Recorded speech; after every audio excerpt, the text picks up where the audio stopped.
दोस्तों, राजस्थान राज्य पर मानसून के आने से पहले यानी कि मानसून की बारिश आने से पहले या किसी भी मौसमी सिस्टम के द्वारा बारिश आने से पहले लू की जो वार्निंग है वो दे दी गई है और कई भागों पर लू चलने की राजस्थान के भागों पर संभावनाएं बनी हुई है। हालांकि पूर्वी और पश्चिमी राजस्थान दोनों पर अलग अलग मौसम रहेगा। पश्चिमी राजस्थान पर आने वाली 7 जून में लू चलने की संभावनाएं बनेगी और पूर्वी राजस्थान के भागों पर कुछ इलाकों पर बारिश होने की संभावनाएं रहेगी। तो दोनों ही भागों में अलग अलग मौसम होने की संभावनाएं हैं। नमस्कार, मेरा नाम है अरविंद धामा और आप सभी भाइयों का स्वागत है राजस्थान वेदर पर। और जो भी भाई चैनल पर नए हैं, चैनल को सब्सक्राइब जरूर करें और जो भाई फेसबुक पर देख रहे हैं वे नए हैं, वे चैनल को फॉलो जरूर कर ले। तो आइए देखते हैं राजस्थान का किस तरह का मौसम रहेगा। फिलहाल जो ये अरब सागर की हवाएं हैं ये लगातार राजस्थान के भागों पर, पश्चिमी भागों पर ये पहले पहुंच रही हैं। तो इसकी वजह से जो मॉइस्चर है वो राजस्थान के भागों पर आ रहा है, जिसकी वजह से जो कम तापमान है वे भी अधिक महसूस हो रहे हैं। यानी कि 42.2 डिग्री सेल्सियस फलोदी जिले का पिछले 24 घंटों के दौरान रिकॉर्ड किया गया है। लेकिन आपने जो महसूस किया होगा, कई भाइयों के कमेंट भी आए थे कि सर काफ़ी ज़बरदस्त गर्मी यहाँ पर हो रही है।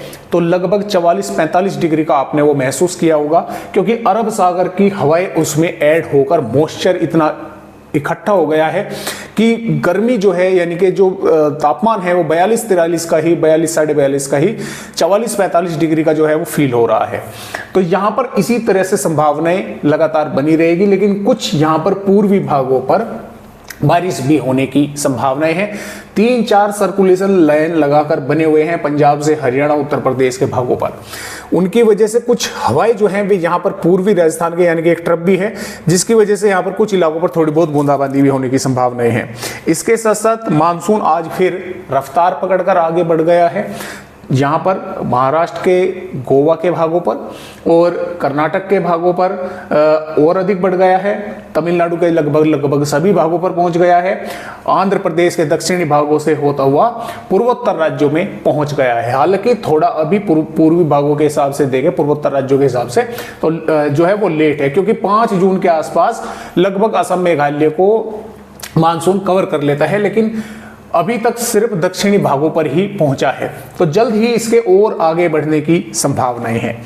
तो आइए देखते हैं कि राजस्थान के किन किन भागों पर किस तरह का मौसम है। जैसा कि आप यहां पर देख पा रहे हैं, 7 जून में श्रीगंगानगर, हनुमानगढ़, चूरू, झुंझुनू, सीकर और खैरतल, तिजारा, कोटपुतली, बहरोड, डींग, अलवर, भरतपुर, धौलपुर, करौली, सवाई माधोपुर, दौसा, इन जिलों पर थोड़ी बहुत तेज हवाएं चल सकती हैं। कुछ भागों पर थोड़ी बहुत बूंदाबांदी हो सकती है, कहीं कहीं पर बूंदाबांदी की ही संभावनाएं हैं। ज्यादा बारिश के आसार राजस्थान के इन भागों पर नहीं है।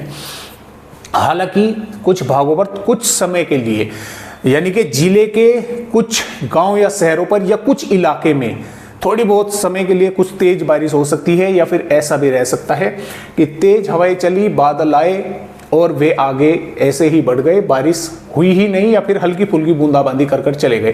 क्योंकि कोई मौसमी सिस्टम ऐसा मजबूत नहीं है जो मोटे बादल बनाए यहाँ पर और जबरदस्त बारिश करवा दे। तो आप बारिश यही मान के चले कि 50-50 है, कहीं पर हो गई और कहीं पर नहीं हुई तो नहीं हुई, अपना ऐसे ही बादल जो है वे निकल गए। जो जैसलमेर, फलोदी, बीकानेर के भाग है, यहाँ पर लगातार तापमान बढ़ेंगे। यहाँ पर हो सकता है आपको हल्के फुल्के ही बादल दिखाई दे, बारिश की यहाँ पर कोई संभावना नहीं है।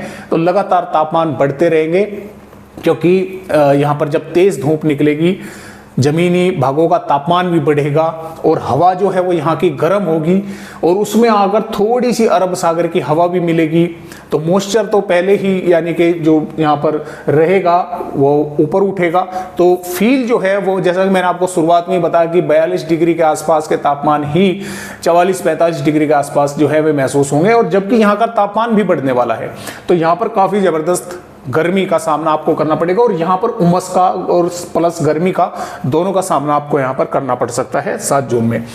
8 जून से लू की चेतावनी दे दी गई है, क्योंकि जब यहाँ पर बारिश ही नहीं होगी और आप सभी जानते हैं कि राजस्थान के भागों के काफी तेजी के साथ तापमान बढ़ते हैं, तो यहाँ पर श्रीगंगानगर बीकानेर के भागों पर चेतावनी दे दी गई है कि लू चलने के आसार यहां पर नजर आ रहे हैं, जबकि इन पूर्वी भागों पर कुछ स्थानों पर थोड़ी बहुत बूंदाबांदी हो सकती है। 9 जून में लू की जो हीट वेव की संभावनाएं हैं वो लगातार बढ़ रही है राजस्थान के भागों पर, और बारिश की जो पूर्वी भागों पर थोड़ी बहुत है वो लगातार जो है वो कम हो रही है। 10 जून में भी लगातार इन भागों पर जैसलमेर, फलोदी, बीकानेर, श्रीगंगानगर के भागों पर लू चलने की संभावनाएं हैं, और कोटपुतली, बहरोड, खैरतल, तिजारा, डींग, भरतपुर, धौलपुर, दौसा के आसपास के भागों पर कुछ स्थानों पर थोड़ी बहुत बूंदाबांदी हो सकती है। और आगे के अपडेट अगर हम देखें, 10 जून में लगभग राजस्थान का मौसम साफ रहेगा। 11 जून में भी दोस्तों साफ रहेगा, लेकिन कुछ भागों पर बादल वगैरह दिखाई दे सकते हैं, और 11 जून के आसपास एक पहाड़ी राज्य पर पश्चिमी विक्षोभ भी पहुंचेगा। और यहां पर 12 जून में पूर्वी भागों पर कई स्थानों पर बारिश होने की संभावनाएं हैं, क्योंकि एक सिस्टम जो है वो बनेगा तो लगभग महाराष्ट्र के आसपास के भागों पर, और वो धीरे धीरे ऊपर उसके बढ़ने की संभावनाएं हैं राजस्थान के भागों पर। और इस सिस्टम का असर लगभग 13 जून, 14 जून के आसपास और 15 जून के आसपास राजस्थान के भागों पर दिखाई देगा, और 15 जून के आसपास राजस्थान के उत्तरी भागों तक बारिश होने की संभावनाएं बनेगी। हालांकि कई दिन आगे की वेदर रिपोर्ट है, फेरबदलाव इसमें हो सकते हैं। जैसा भी होगा आप सभी को मैं अपडेट देता रहूंगा। आज की वीडियो में राजस्थान वायु को बस इतनी ही जानकारी।